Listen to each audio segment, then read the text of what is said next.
Where's the United Kingdom? Where's Russia? Come here. Is everything going good? Very good. It's very nice that you're here. These people all came in like 20-minute notice, and I think it's fantastic. Keir Starmer just got embarrassed in front of the whole world. One handshake changed everything for the British Prime Minister. A few days ago, world leaders gathered in Egypt for a massive peace summit. This wasn't just any meeting. Israel and Hamas had just agreed to a ceasefire after years of fighting. 20 hostages were coming home, Donald Trump was taking credit for the whole thing, and Keir Starmer was about to have the most embarrassing moment of his political career. Where's the United Kingdom? Where's Russia? Come here. Is everything going good? Very good. It's very nice that you're here. These people all came in like 20-minute notice, and I think it's fantastic. And we have so many others, and just so many others. And here's how it went down. Trump stood at the podium in Sharm el-Sheikh, thanking different countries for helping with the peace deal. He went through a list naming nation after nation, then he got to the United Kingdom, and Starmer was standing right behind him with other world leaders. He raised his arm awkwardly and stepped forward. Trump shook his hand and asked. Starmer replied, "Very good."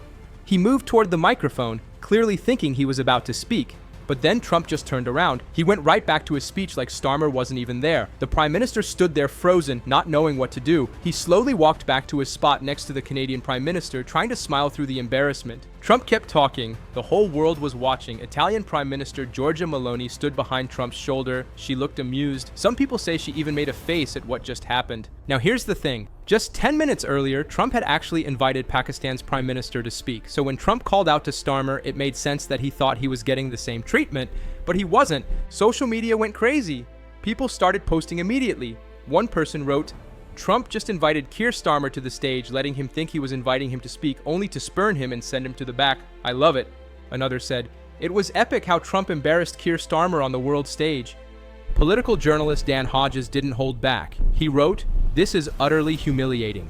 Keir Starmer thought Trump was inviting him to speak, then had to walk back." But the harshest comment came from Colin Brazier, a former Sky News presenter. He brought up Margaret Thatcher, whose 100th birthday happened to fall on the same day. Brazier wrote about how Thatcher was almost an equal partner with Ronald Reagan, how they won the Cold War together, how she stood firm with President Bush during the Gulf War. Then he called Starmer this forgettable pygmy in comparison. That hurt, and it spread everywhere. Even Jeremy Kyle from Talk TV was watching live. He laughed and clapped his hands saying, "Oh, he's come up to speak," and Trump sent him away. Starmer tried to fix things on social media. He posted a picture of himself with Trump at the podium. He wrote, "President Trump, this is your achievement.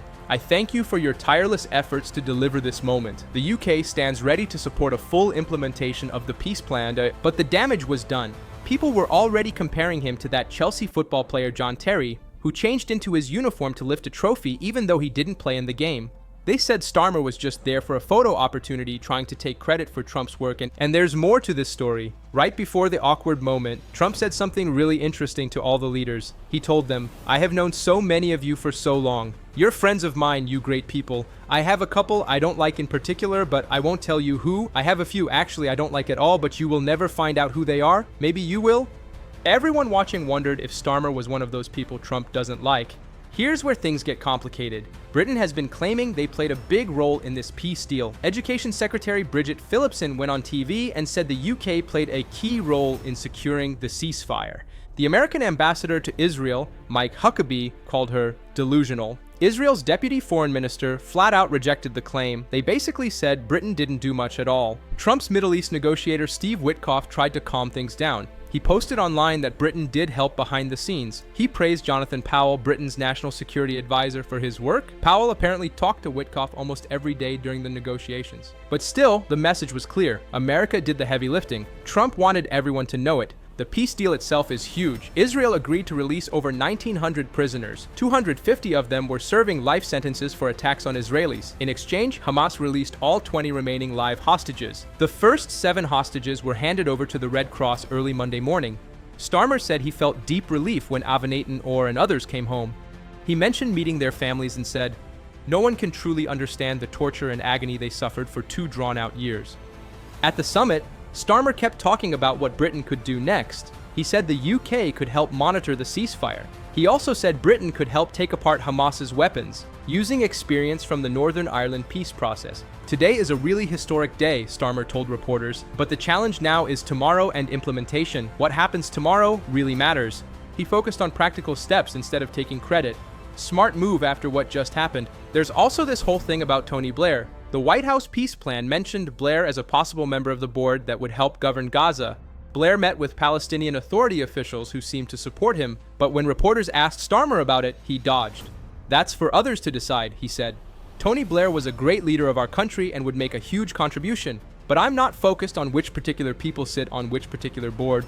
Trump wasn't so sure about Blair either. He told reporters, "I like Tony, I have always liked Tony, but I want to find out that he is an acceptable choice to everybody." Before coming to Egypt, Trump visited Israel. He met hostage families and spoke to their parliament. He said, "Generations from now, this will be remembered as the moment that everything began to change."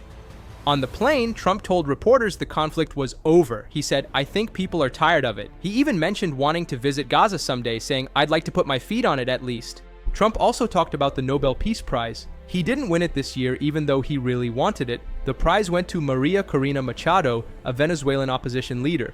Trump listed all the things he thinks he deserves a Nobel Prize for: stopping wars between India and Pakistan, between Serbia and Kosovo, keeping peace between Egypt and Ethiopia, the Abraham Accords in the Middle East. He's still bitter about not getting recognized. Back to Starmer's problem. Some people think this awkward moment shows something bigger. The special relationship between Britain and America doesn't look so special anymore. Britain used to be America's closest ally. Thatcher and Reagan, Blair and Bush.